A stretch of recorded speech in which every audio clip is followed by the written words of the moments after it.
We're live. You can't say shit anymore, Bobby. You give me such a stress right now, gentlemen. Get it together.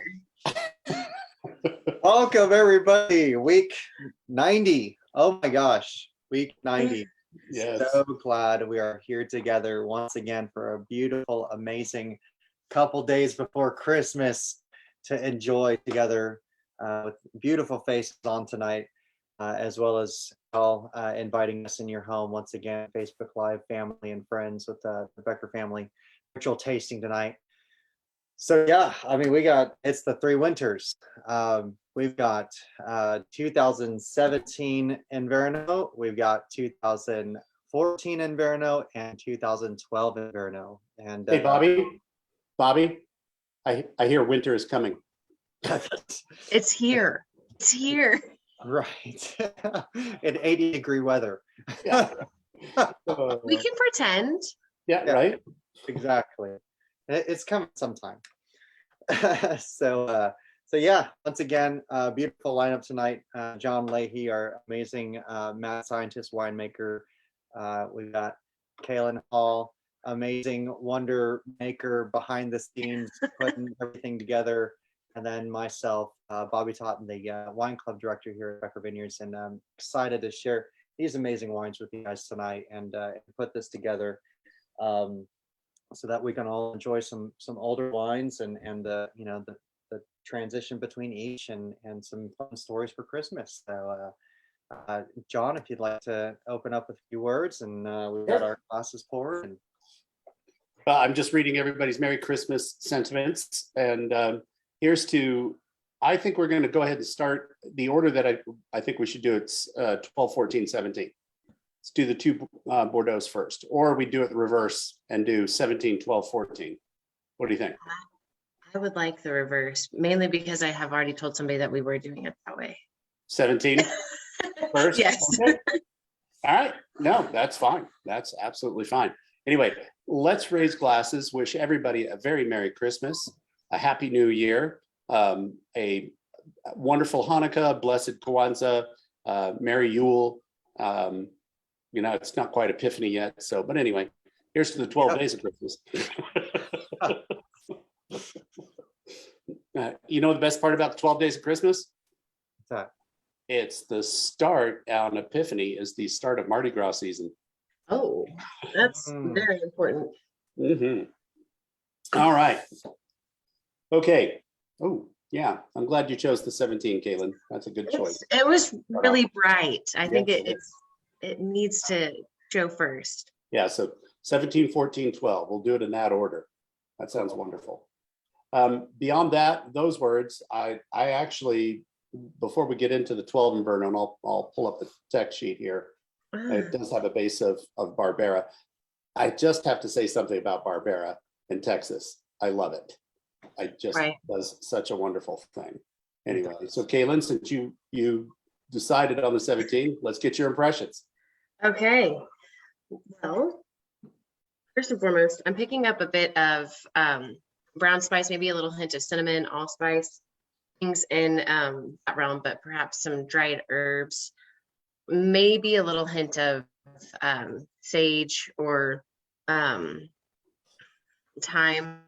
And then the fruit is really what hits me first. So I know I mentioned that in reverse order, so that's crazy, but lots of like black cherry, plum, multiple berries for sure. Cranberries, it's beautiful. It's fantastic. This is one of my favorite food-friendly reds for the wintertime. And I'm just excited that was in this lineup because I've got a beautiful charcuterie board looking at me right now. Oh, nice. We all can't be at our parents' house for Christmas. And I know. I'm lucky. My mom set me up really well with a gorgeous board, but I think her cat wants to fight me because I will not get up to let it outside. So I'm not sure. We'll keep you posted. Nice. So you're jumping off of the tree here in a second. Yes. Well, she's shouting or he's shouting. I'm unsure. The cat is shouting. The cat is shouting. Bobby, what do you think of the Barbera? Oh, it's so bright and lovely. I mean, but with the subtle hint of the baking spices that kind of come in there just to kind of balance it out. So definitely getting those plums. I'm getting not just the fresh cranberry, but also a little bit of dried cranberry as well. Mhm. But getting that almost like a forest floor characteristic to it as well.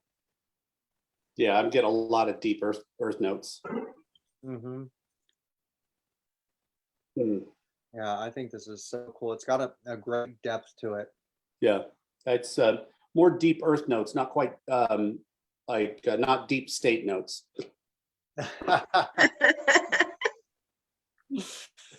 Nice. I think this wine is conspiring to be good. I think it is. Yes, It it's might be well on its way to succeeding. Mm-hmm. Mm. Oh, yeah. so what do you get on the palate, guys? I mean, really kind of concentrate on that. What are you getting off of this? Because my initial impression, it starts off light, but it finishes heavy, which is kind of fun for this wine. I've had a few wines in the past that have done that too, where it just seems to start off very light, but then all of a sudden, right before that retro nasal, it just goes deep. Yeah, no, I agree. I mean, definitely getting those plum, like I mean I mean more of that like the initial bite of a plum, like that tartness to the skin, it just Mhm. kind of shows up, and then a little bit of that fruit that showcases. But then that coffee, the tobacco, a little bit of that almost like a toasted kind of a characteristic. This I don't know. There's something toasted in there. Well, it did see the Barbera saw a fair amount of new wood, so Yeah. there's some toasted notes there. I just want to say with this lineup, it's truly a winter wonderland. Yes. Absolutely. So I think on the back end of the 17, I'm also picking up maybe hints of violet, maybe like hints of cedar as well. I was very much focusing on close to the retronasal tasting there. And for me, it comes in really nice, fruity, bright, with those lovely spices. And then on that back end, I get those super cooler notes, like the violet and the cedar. Yeah, Yeah, I get yeah. Sorry, go ahead, Bobby.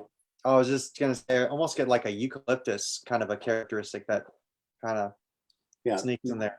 yeah, the menthol eucalyptus edge, which is really common from, excuse me, from Cabernet as well as Barbera. They could pick it up. That it's that deep herbal note. It's actually part of the pyrazine edge. That's where that comes from. So, and then Zinfandel is remarkable for that too, where the pyrazine in Cab Franc tends to express itself more in the bell pepper, jalapeno, grass edge of life. Pyrazine also comes through as an extraordinarily deep, dark coffee or menthol herbal edge. So That's awesome. yeah, it's kind of fun. And then there's all sorts of the pyrazines in there, the hexanes, the phenolics go on and on and on. And I cannot remember right now because my mind is Swiss cheese. All last week walking an average of 11 miles a day. Oh, right. Takes Chasing a after, toll. just chasing after some Mickey Mouse character. I've heard he's a wild man. Yeah. So last week when I was on, I was getting ready to go into the pirate dinner. Yes. How was that? It was great. It was a lot of fun. Very cheesy, which is perfect. That's Exactly. Yeah, what you Jet's saying want out of 74 that. today and 78 tomorrow. Well, Jet down here on Christmas Day, it's going to be 87 degrees for a daytime high on Saturday. So there you go. it's going to be something else. So this wine actually, so it's 53% talent, 31% Becker estate. We got 10% on Wilmouth, and then 3% already and 2% on Canada. Let's see. So primarily hill country fruit. primarily, yeah, because it's 80 82%, not quite, or 83%, yeah. I'm sorry, did I write that? No, 85%, sorry. Right. I can't add. I'm looking at these things wrong. Math is hard. Sorry? So math is hard. Math is Once very we start hard. throwing in more numbers, I get Oh a yeah, little and I've been staring at spreadsheets all day, so my mind is like, dream, the We're dream. concentrating on threes right now. So I mean, yeah, right. so what inspired you with this Inverno, this vintage of Inverno, John? Keeping my job. It's always great inspiration. No, actually, the 17, because you remember, was it 12 or 14? I did a Barbera Merlot blend, and that was actually the first. So it was 12. It was with the first when we revitalized the La Quattro Stagioni labels, and so this one was kind of a homage back to that idea. I wasn't quite satisfied with that. I thought it was a wonderful wine, but when you're creating something, sometimes I may see faults where other people don't, or I just feel like maybe we could have tweaked it just a little more, a little here, a little there, stuff. So that was what we were trying to do, what I was trying to do. I shouldn't use the royal we when I'm online, huh? The pejorative. Though I was trying to create something with a little more depth. I wanted a not darker, but a deeper note there. Barbera and Sangiovese both are fairly lightly structured wines. They're wonderful. They're fruit driven. They're absolutely gorgeous, and they make some of the most brilliant wines. That and Nebbiolo makes some of the most brilliant wines in the world. But I really wanted to use that depth of structure. So getting that Merlot in there, and then tweaking it out with, because there's Barbera, Sangiovese, Merlot, Cab, and Petit Verdot in this blend. And so using the Bordeaux's to give the structure and the fruit coming from the Italian varietals. Right. So yeah, was the thought That's process. fantastic. It was fun playing with and trying to get it to go. The real fun though is you're playing with such new and fresh wine. Going back after it's bottle aged for a few years is also very nice. And as you know, 17 was such an incredibly great harvest. We had a lot to play with. So, just a lot of different structure, a lot of different fruit. Some Weisenheimer. Do you know this Jody person that keeps popping up on the Facebook? She keeps giving me help. Could we block her? I'll remove her comments now. She's gonna start blowing up our Facebook page. Yeah. It's okay. There's gonna be a shoe flying through the other rooms. That's awesome. Say Lynn asks John, how will this blend age? Kind of just said something about this. How long? Quite frankly, I mean, it's a 17. It probably will age longer than just a Barbera Sangiovese by itself. Barbera is notoriously light in tannins. So most Barberas, 5 years max kind of things. We do have some more tannic structure in there, some more body in there with the Merlot and the Cabernet. So it's almost 2022 now. This is a 2017 wine, so it's done pretty well for the last 5 years. I honestly would say another 3 to 4 years easily. Prognosticating beyond that is either foolish or you should just buy a case of it and try a bottle every year. No, but I think in all honesty, it'll probably last another 3 or 4 years without a problem. I just would not expect it to last 20. Right. It's not going to do that. I don't think. I think the fruit will start leaving by then. Right. Yeah, this is. Any other further notes on the palate, guys? Kaylin, anything else you want to add? No, but I think that's what I'm going to end up drinking this evening. I think that's going to be the one that ends up leaving. Obviously, everyone's going to get into all these wines with me later, but I think this is going to be the first one I showcase for everyone. I'm excited about it. Oh my God. Okay, Susan Hanks just said, Susan, we could try it again in 2023 on whatever tasting we're up to. Yeah, the week 188, we're going to revisit the Inverno. Yeah. Uh, Well, unfortunately, we probably won't have the 12 available. yeah, it'll probably be gone by then. Yeah. I was down there, I accidentally grabbed a 12 Grenache instead of the 12 Inverno, and then Angie came down and said, "Did you find the 12 Inverno?" And I was like, no. And she's like, "Then put back whatever you just grabbed." I was like, "Wait, no. I'm taking this 12 Grenache." I'd love to revisit that one. That one. Yeah, that one is pretty good. Okay, which one to next? The 14?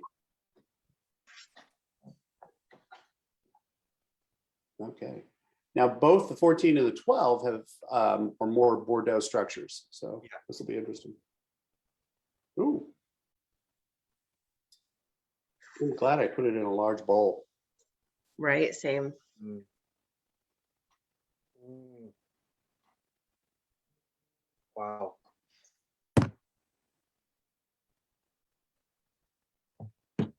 Wow. Yeah, this one definitely needs to be decanted. Unfortunately, this has only been open about 40 minutes for me. It probably needs a good hour and a half, but it's starting to come around. Yeah.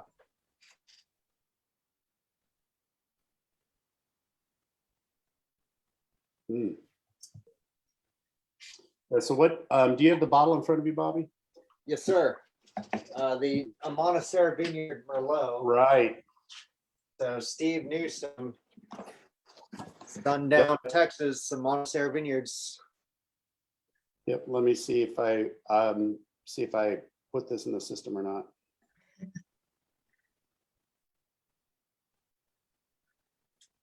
Yeah. So what do we have here? Was it Amana Sunrise in Sundown, Texas? It's Yes. Sundown, Yeah. Texas. Right? Sunrise. But Vineyard. yes, I believe it means like daybreak, sunrise, and those things, which is why Right. it's perfect. Yeah. Yeah. 14.5% alcohol Yeah. on the bottle. Well, Steve grows some very, very good Merlot. Mhm. So And this is absolutely gorgeous. So I remember when this came into the tasting room and when it left the tasting room, and I am so happy to be able to come back to this. I'm picking up some really delicate florals, and so much allspice and cinnamon, and a little hint of pepper, and it is so pretty. I forgot. yeah, right. Yeah, absolutely. It is. Let's not give Steve too many good compliments though. Just kidding, Steve. Yeah. Yeah. The tannin structure is still there. I mean, it's just, you can see a little bit of the color kind of showing a little bit of age there. But yeah. Sam just said they decided to decant at 3 p.m. Glad we did. Yes, I agree. Reason not to 2 hours beforehand, 2.5 hours. Yeah, absolutely. yeah. With any of these older vintages, a couple hours before you plan to serve is a good idea. I even put the decanter, I'll put the wine in decanter, and I'll actually pop it in the fridge for a couple hours, then bring it out table service. So, so what do you get, Bobby, off of the Merlot, the Amancere? So definitely some like stewed fruits. Mm-hmm. So like 14 was the recovery year after the Right. 13 freeze when we lost 90% of the crop. So 14 was already down by half going into a perfect year. 14 was a beautiful growing year, and it did a really nice job, just half the amount of fruit we need or want on that year. But I do remember these berries being very, very small. They're very tight clustered. It was in 14, 15, 16, and culmination was 17. Those 4 years in a row were good for their own rights. We had problems, ups and downs, certainly, but we'll hold 17 at the pinnacle. But 14 was a lovely year to see that recovery. Yeah, it was heartbreaking for me because I get in there 12. 12 was almost a picture perfect harvest. The 11 drought did some damage and stuff, but 12 they had a full crop. as I was able to use some very good and ripe fruit. It was great. Then 13, hardly anything. And then 14, and then 15, we got gobsmacked again with full harvest. So, and 15 was the growth year for us. 15, 16, 17 were all growth years on increasing the amount we were doing at the winery. This 14 will always remain in my heart as a golden moment vintage. Because of the quality of the fruit, there wasn't a lot of it, but what we got was just stellar. That's awesome. Well, I remember 14 has held many of my favorite wines. The 14 Tempranillo Reserve was one of my all-time favorites. And then also the 14 Raven, we can't get that. Yeah. And yes, and I believe, Susan, I don't have my blend comps here in front of me.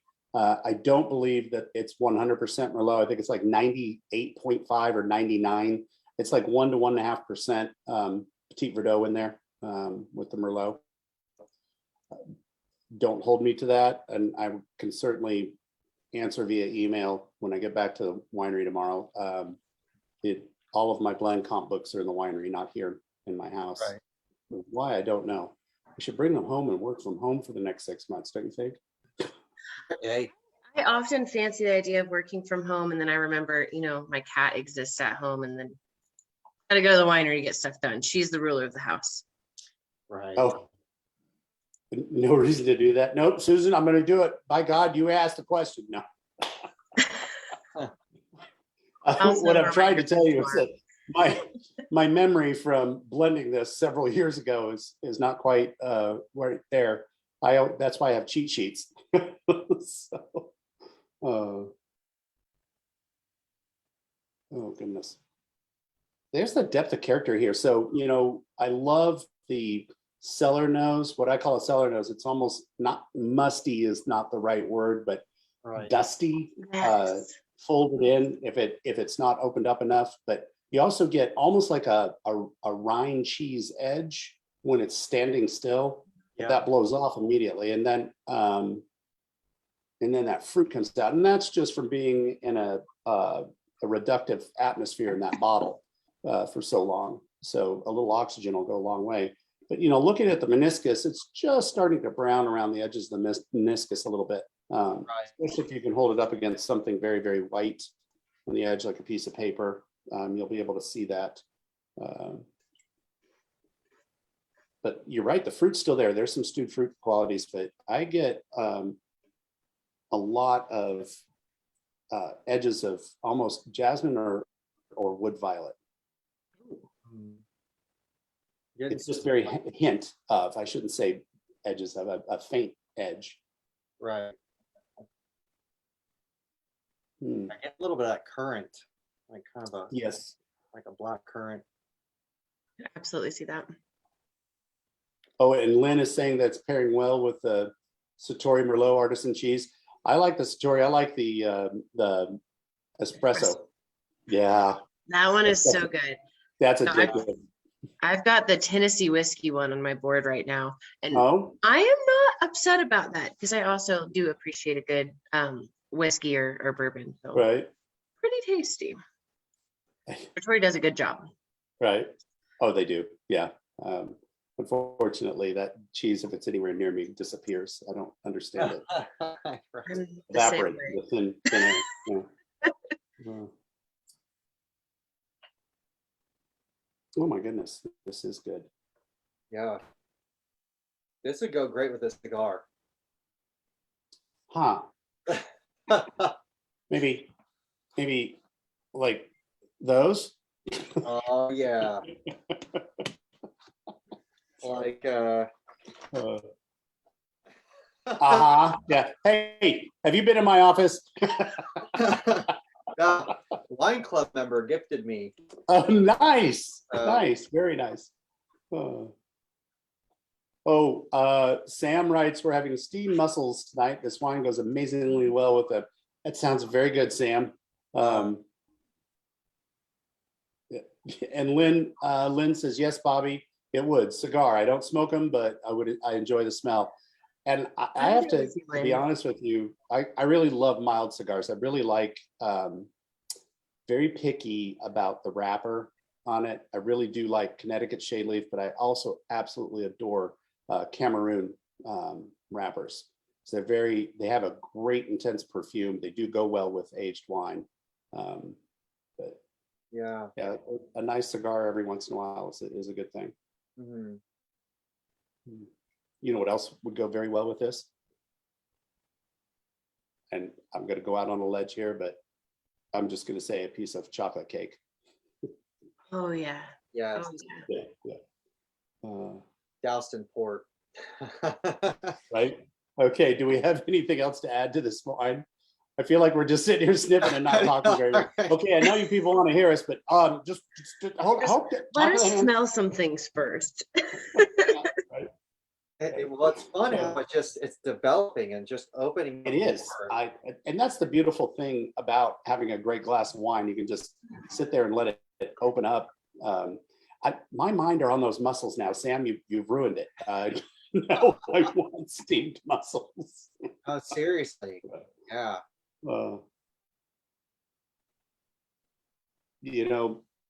Could revisit that paella we had on Sunday.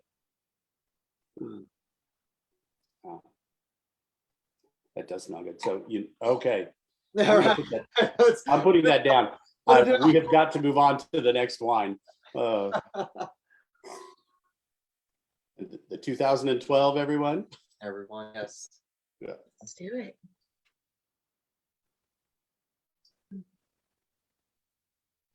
Wow. Wow. This nose is just starting. Yeah. 10 years on, almost. Great. I feel like I'm going through it. Every week I do these, I feel like I'm going through a job review. It's like, oh, I really messed that thing up. Oh, God, I hope they don't smell it. Well, no. Oh, no. I meant to do that. Ah, crap. No. And so this was your first year at Yes. winery. Yep. And on this, did you come into it with a plan of doing a lovely structured red Bordeaux blend? Did you have plans for all of these wines? Were you Okay. familiar with all 50-ish SKUs and like? Do you want the truth, or do you want a story that'll make you feel better? Things. I want to hear the good words, whatever they may be. The truth is always fun. No. The truth. Contrary to popular belief, truth will not set you free. It's fair. Now, actually, it's kind of funny, Kaylin, you asked that because part of it was right when I started there was an article in one of the local wine publications and written by a Texas wine owner, basically lamenting the fact that you can't do Bordeaux's in Texas. It's the wrong grape for Texas. You can't do Cabernet and Merlot, Petit Verdot in Texas. And I just fresh off the boat from California, Napa, making Bordeaux varietals for almost 2 decades. And I was like, I've tasted these wines multiple times.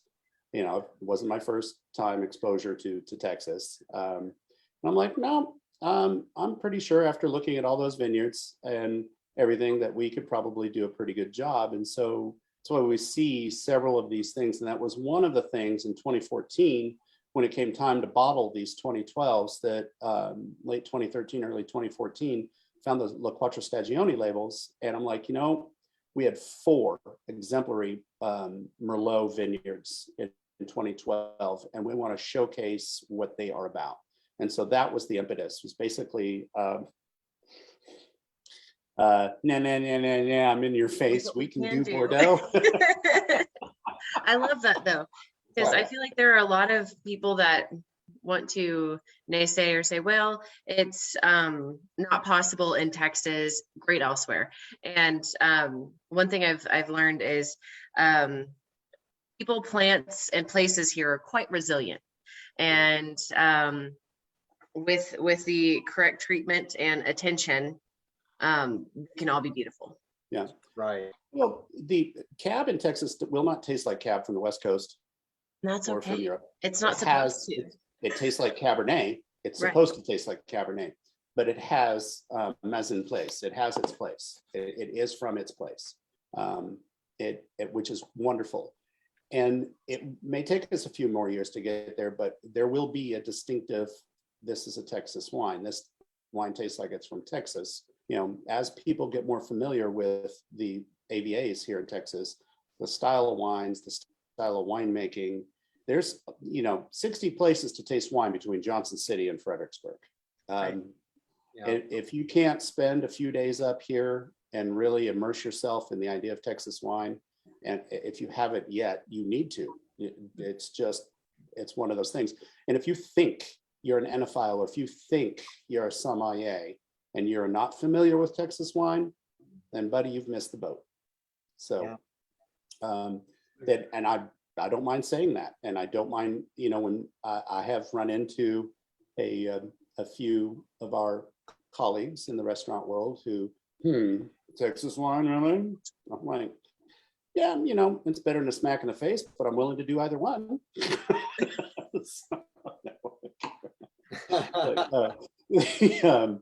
I really think it's been fun for me, not just from the wines that we've created here, but also the wines that our neighbors have created. And it pains me, and I really absolutely hate saying this, but I feel like I have to. There are a couple of good winemakers outside of Becker.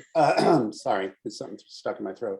There's some good talent out there, and wines to be enjoyed. But I got to tell you, we have some of the best vineyards and some of the best contracted fruit in the state, and it shows. So True. That's my soapbox for today. I promise I'm off of it. It was fantastic. I enjoyed it. I mean, it's great to be able to talk about that and kind of see that where it's grown from this to to where we're at now. Like, I mean, just to kind of see and how the stories unfold and, through the time, through the years. But yeah, this is awesome. Well, okay, let's go back to this because granted the 14 was a more of a blend of Bordeaux, and this is almost a straight Merlot, but again a Bordeaux, a Merlot to be sure. And the 12 Reserve Merlot had a fair amount of the Amancere Merlot in it. So and this is the other fun thing. Our claret always has a fair amount of Jet and Canada Cabs, Merlots, Reddies, VJ Reddies, Merlot and Cab in there. So you get this blend of these superior vineyards in an extremely affordable package. And then we do the Vineyard Select, or we do the La Quattro Stagioni labels to focus in on aspects of those vineyards or those varietals.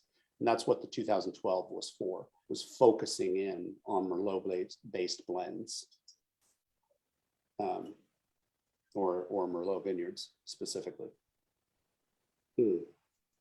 Wow. So, did you give your palate opinion on this? I know we've been talking nose, but I don't think I have. well, So, I think you need to. So I'm picking up on some more like dried fruit, like maybe a little hint of like dried cranberry.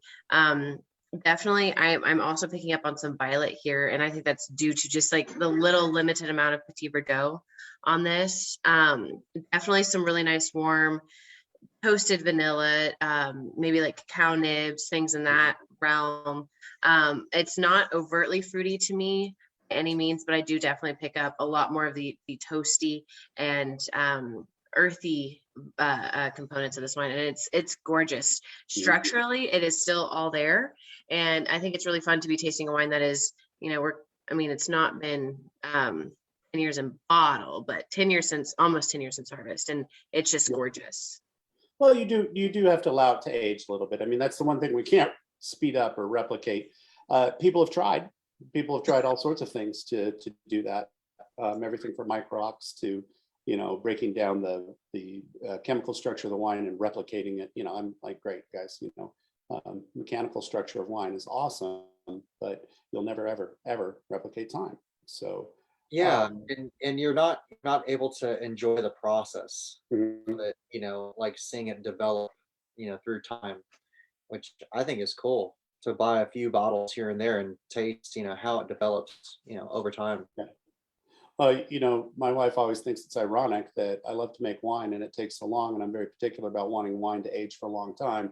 And yet I'm a microwave minute person. I have no patience for anything else. I'm like, what do you mean 60 seconds? I get that the coffee's hot enough.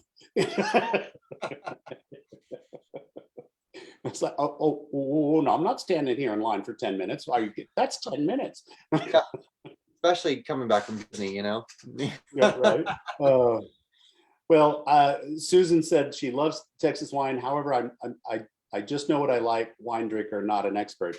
Susan, that makes you an expert. There is no one on the face of this planet that's going to be able to tell you what you like. They'll try very hard, but trust me, if you pick up a glass of wine and say, I don't want another one, then that wine's a failure. If you pick up a glass of wine and say, I definitely have another glass of that, then that wine's a success. If you pick up something new and you're not familiar with it and you don't think you like it, the only thing I'm going to tell people is if you have let's say you've never heard of Merlot, you pick it up, what is Merlot? I taste it. I don't know if I like it or not. Go to 3 more Merlot producers and see if it's the way it's made or if it's the varietal you don't like. Give it 3 or 4 other examples, because each winery and each winemaker does something different. It could come from the same vineyard. You know, we did a project about 20 years ago, 10 years ago, back in 1988. That's where my mind is. Like, we did, back in the early 2000s, did a project where there were 6 wineries that we got fruit from the same block and made wine from it and presented it as a 6-pack for a wine auction. There were 6 different versions of the same block, and it was fantastic. So if it's a varietal you're not familiar with, give it a 2nd or 3rd shot if you don't like it off the bat. No, I agree. That's about the only thing that's the only advice I can give someone, because you're the only one that's going to know whether you like the taste of it or not. True. And I always encourage also just different wine regions as well, because French Sauvignon Blanc is an entirely different beast from New Zealand Sauvignon Blanc and Sauvignon Blanc versus anywhere else. It's always good time to go out and try to figure out where in the world do you like that grape. That's always my fun thing. That's cool. Okay, Bobby, I'm sorry, I think I may have talked over you on your palate edge there. Oh, not a problem. No, I'm enjoying it. Right. I think I get like a cooked strawberry, almost like a stewed strawberry notes. Mm-hmm. It's really cool. I mean, we got some depth, a little bit of that almost like a ginger like quality. I mean, almost like a toasted ginger, like almost like gingerbread cookie kind of a thing that kind of showcases, which is really cool. I'd say more Gangala than ginger, and you can hit me later because they're related, and I'm being foolish. I'm going to give you the Wine Spectator version. How many points? Yeah, at least 3.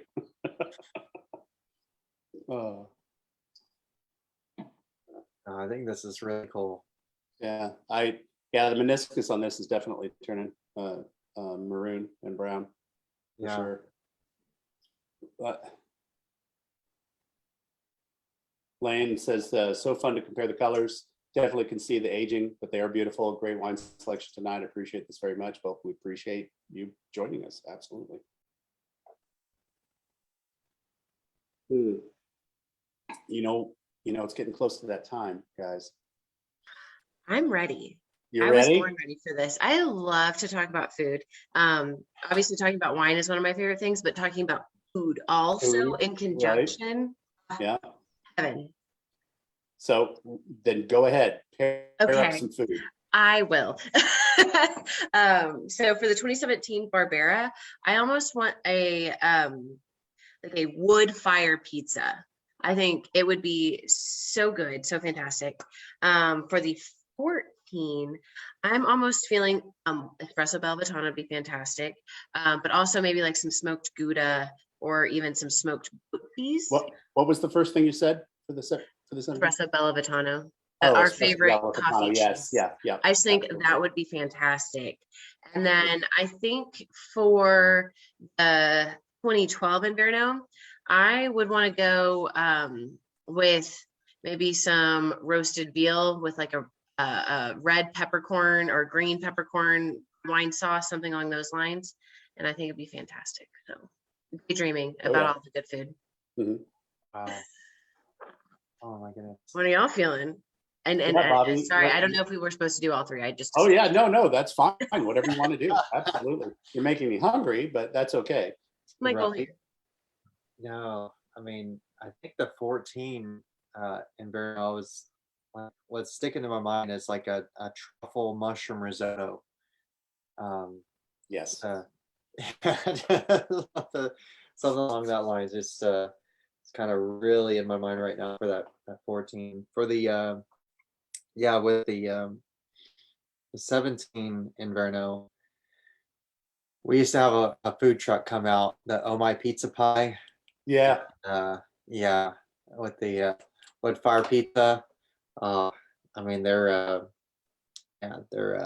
pizza was so good. That was they did a balsamic vinaigrette on the yeah, with that, what was it, basil? Basil. Yes, I think they also maybe it was arugula, Yeah, balsamic, and then like roasted garlic and maybe some feta Yes. on it. Yep. yes, yeah. The Good. 7 Inverno go great with that. 12, man. No, I've been hitting it hard with the Bourguignon on the If it ain't broke, don't fix it.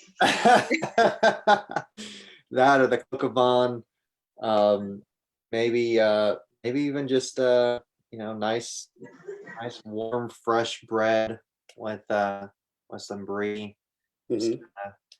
together. I think that would be awesome. Just something simple. I'm gonna pick the 17 and go with an agrodolce chicken dish. So sour sweet, Sicilian style chicken dish with that wine. You're talking about roasted garlic, and that's making me think of a roasted garlic pesto, a simple pesto and pasta with the 12. Or the 17, either one. But for the 14 with the Merlot like that, I'm gonna have to go lamb. I think I'm just gonna have to go straight across the board and do some medium rare lamb medallions or chops and rack. You could do a full rack if you want. Garlic, the rosemary, that would all complement that Merlot very well. That sounds amazing. Yeah, absolutely. And somebody said, Lynn said, Lane, sorry, OMG, Bobby Ginger. Yes, hit it right on the nose.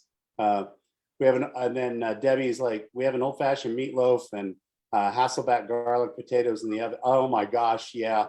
Okay, we're coming over. Yeah, I'm coming, Debbie. I'm on my way.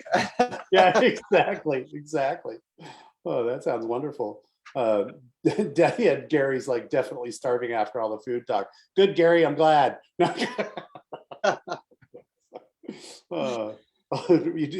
need a little revenge on you. All right, so Bobby, what do we have up online for next week, sir? Next week, a little punny.